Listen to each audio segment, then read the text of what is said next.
పవన్ కళ్యాణ్ గారి మీద వీడియోలు చేయకూడదు అని అనుకుంటానే ఉంటాను కానీ ఆయన ఎక్కడో చోట ఎలాగోలాగా దొరికిపోతూ ఉంటారు.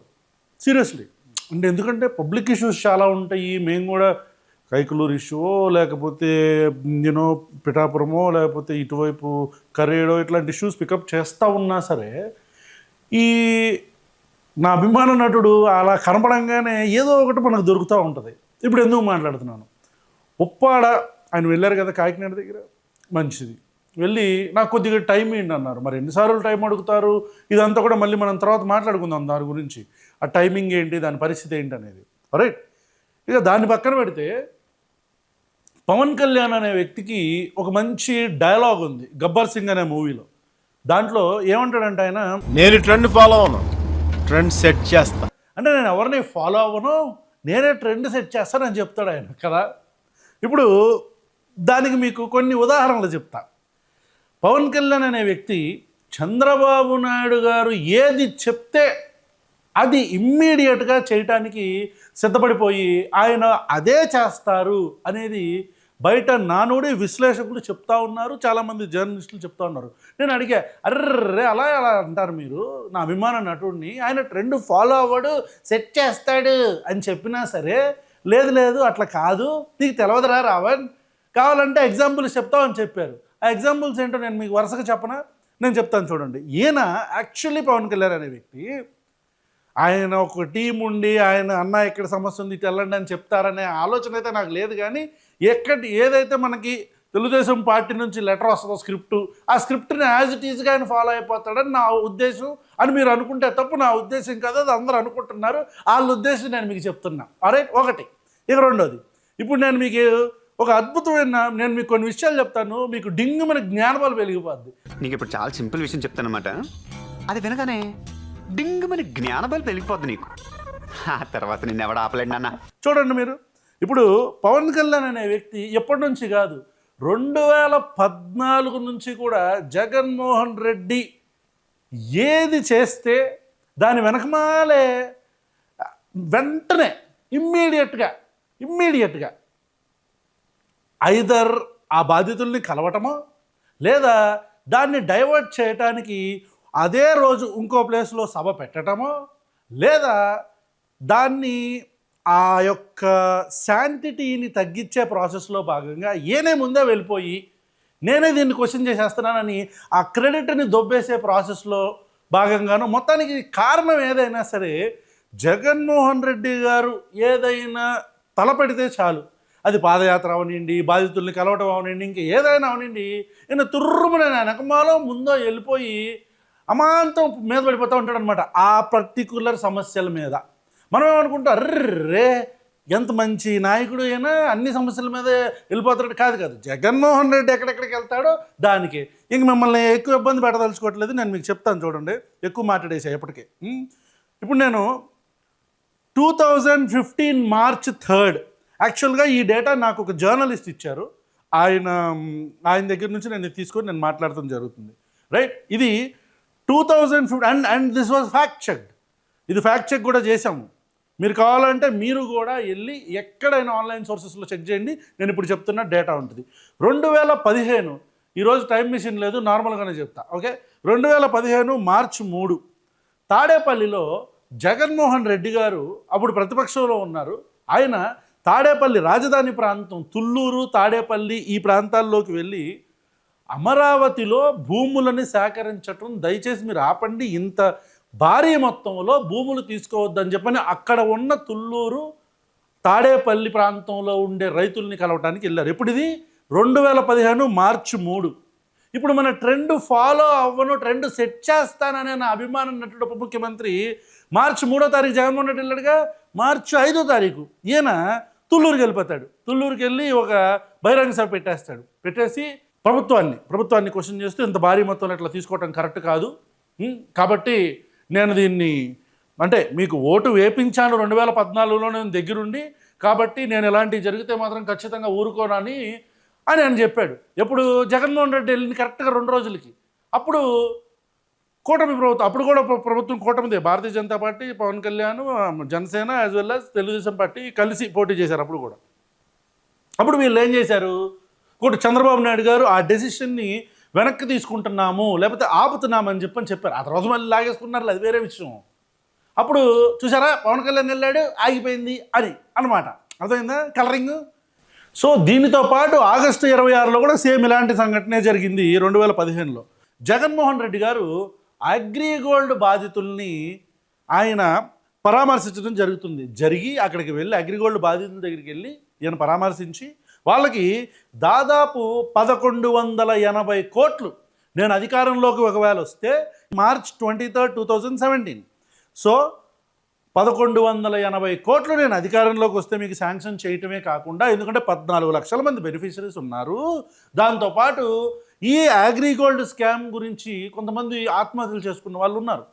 సో వాళ్ళకేమో 3 లక్షల రూపాయలు నేను ఎక్స్గ్రేష్ చేస్తాను నేను అధికారంలోకి రాగానే అని చెప్పారు. March 23, 2017, కరెక్ట్గా వారం రోజులకే March 30, 2017 పవన్ కళ్యాణ్ గారు బాధితుల్ని వెళ్ళి ఈయన కూడా వెళ్ళి కలిసి మీరేంటి ఇలా పట్టించుకోరు అని చెప్పని ప్రభుత్వాన్ని అప్పటికప్పుడు అడిగేస్తున్నట్టు నిలదీస్తున్నట్టు నెగ్గుదేస్తున్నట్టు అన్నీ చేస్తాడనమాట. సో అప్పుడేంటి జగన్మోహన్ రెడ్డి ఏదైతే ఒకవేళ లెటర్స్తే ప్రభుత్వం ఏదన్నా చర్యలు తీసుకుంది అనుకుందాం అగ్రిగోల్డ్ బాధితుల గురించి, అప్పుడు క్రెడిట్ ఎవరికి వెళ్తుంది?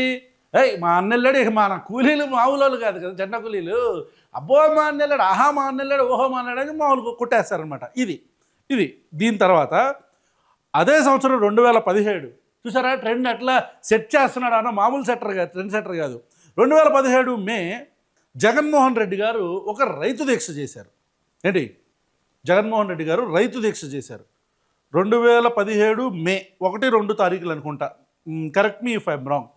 జగన్మోహన్ రెడ్డి గారు రైతు దీక్ష నుంచి ఆయన రైతు దీక్ష విరమించుకున్న ఒక ఎగ్జాక్ట్గా ఒక 30 నిమిషాలకు ఒక అరగంటకే నా అభిమాన నటుడు ఉప ముఖ్యమంత్రి శ్రీ కొనిదెల పవన్ కళ్యాణ్ గారు ఒక ప్రెస్ స్టేట్మెంట్ రిలీజ్ చేశారు. ఏమని అనుకున్నారు? కనీస మద్దతు ధర మీరు ఎవరా రైతులకి, రైతులకు అన్యాయం జరిగితే నేను ఊరుకుంటానా అని. అప్పటిదాకా ఏం మాట్లాడు, కరెక్ట్గా జగన్మోహన్ రెడ్డి గారు ఎప్పుడైతే మాట్లాడారో అప్పుడు మాట్లాడనమాట. అది మామూలు కాదు అన్న. ఇది అయిపోయిందా? అదే సంవత్సరం జూలై 9, 2017 జూలై 9 జగన్మోహన్ రెడ్డి గారు ఒక అనౌన్స్మెంట్ చేశారు. దాదాపు 3000 కిలోమీటర్లు నేను పాదయాత్ర చేస్తున్నాను అక్టోబర్ 27 నుంచి అని. ఎప్పుడు అనౌన్స్ చేశారు? ఇది ఒక ప్లేన్ డ్రైవ్ పెట్టి జూలై 9వ తారీఖున వైఎస్ఆర్ జగన్మోహన్ రెడ్డి గారు అక్టోబర్ నుంచి నేను పాదయాత్ర చేస్తాను అక్టోబర్ 27 నుంచి అని చెప్పారు. 3000 కిలోమీటర్లు జూలై 9 నేను చెప్పాడు కదా. అదే నెలాఖరణ శివరాఖరణ జూలై 31వ తారీఖు పవన్ కళ్యాణ్ గారు ఉద్దానం సమస్య కోసం అని చెప్పని వెళ్ళి ఉద్దానం సమస్య కోసం వెళ్ళొచ్చు, తప్పులేదు, దాంట్లో ఉంది.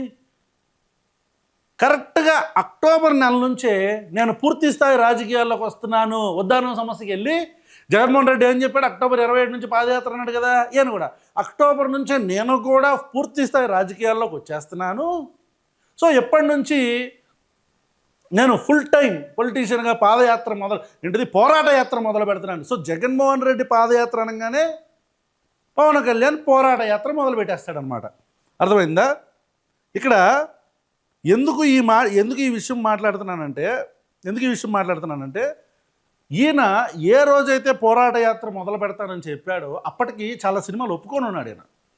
ఆ సినిమాలు కూడా వాళ్ళతో నేను కన్విన్స్ చేసుకుంటాను, అవసరమైతే మనం మాత్రం ఖచ్చితంగా ఈ యాత్ర చేయాల్సిందే, నేను రాజకీయాల్లోకి వచ్చేస్తున్నాను నాకు పూర్తి స్థాయిలో అని చెప్పాడు. అంటే ఏంటి?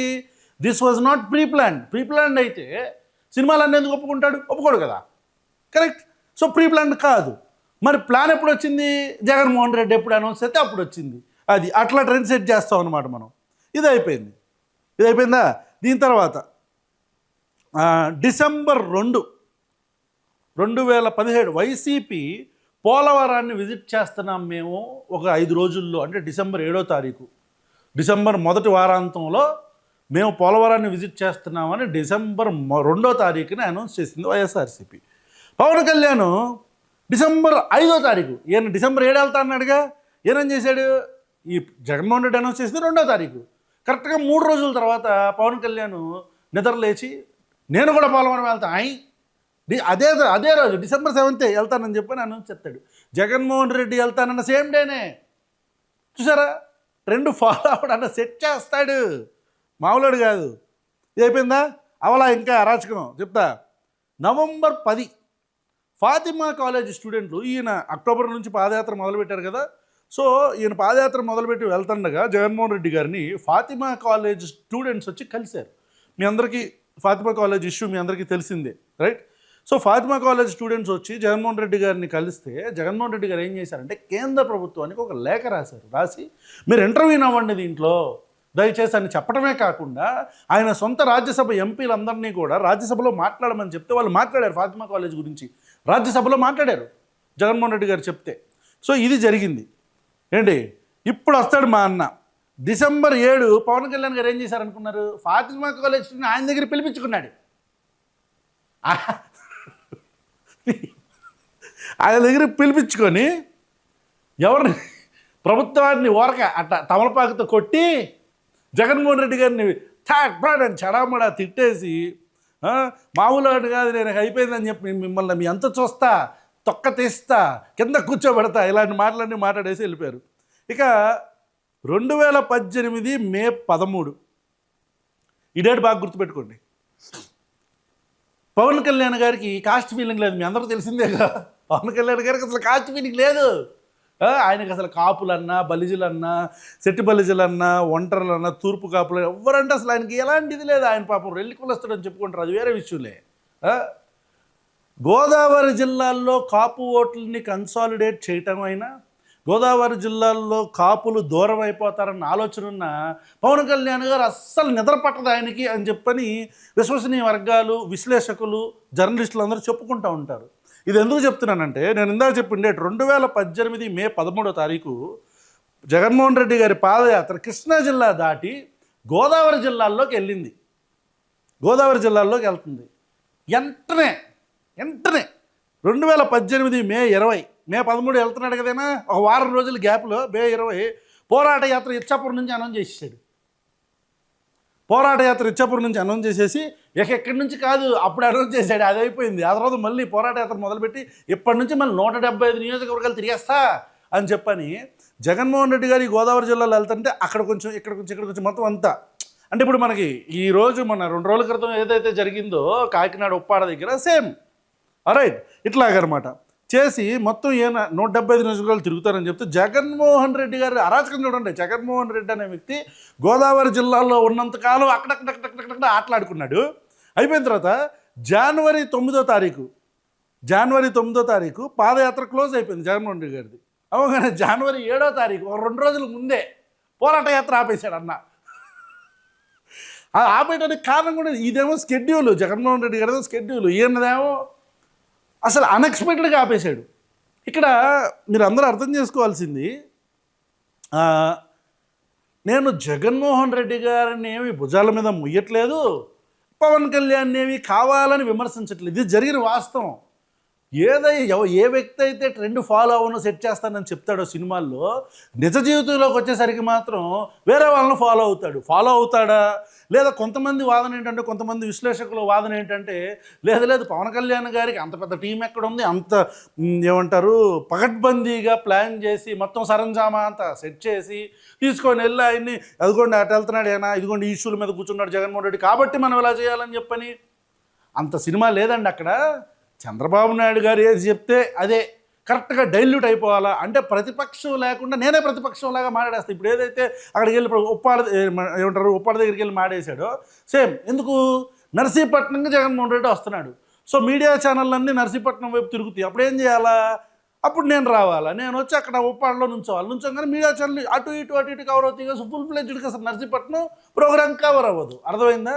సో ఈ ఉప్పాడ ప్రోగ్రాము, నర్సీపట్నం ప్రోగ్రాము ఇదంతా కూడా కాకతాళీయమే అని మీరు అనుకుంటే మీ అంత ఎర్రిపప్పలు ఎవరు లేరని ప్రజలు కూడా అనుకుంటారని నేను అనుకుంటారని మీరు అనుకుంటే మాత్రం దయచేసి అలా అనుకోవద్దు. ఇది అందరూ విశ్లేషకులతో నేను మాట్లాడిన తర్వాత నాకు అనిపించిన విషయం మీకు చెప్తున్నా. అర్థమైందా? Thank you so much.